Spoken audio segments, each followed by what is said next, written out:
Yine dostlar kimdeki joyini 2 etaj edecek bolsa yine şimdi tiyip acayip etiyip yasap beredi kahramana usta yine kahramana bemalol ekranın nömrelerini koyamız bemalol alaka çıkarasılığına acayip etiyip nakışlanan özüne etiyip çıkarıp beresi Ava şu kahlan abrazizla var. O abraziz nelerini görseteme yasan yerlerimi görseteme. Şunun yasak koygan yerlerim başlanı görseteme. Qaysı makul geledi bolsa şunu dep yasap bereme. Zakasa karabı. Resmin taşa sala size Telegram WhatsApp'tan ona karabam yazı veresin. Ona karabam yazı veresin. Haklagan usulunda yazıyorum. Misal dar yerle boladan bolsa yesli. Ava. Kuru koyat pem yasap bereme. Evet. İmun tumalak et. Ava tumalak amanet yasap bereme.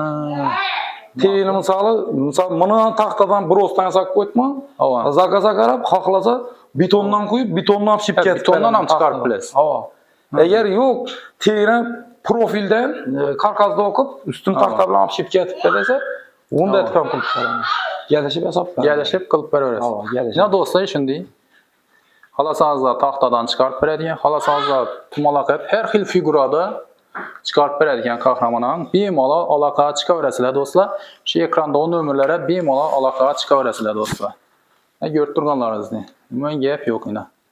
Çok getip ustanop getip berediyen. Bemalol alaka çıkaveresiler.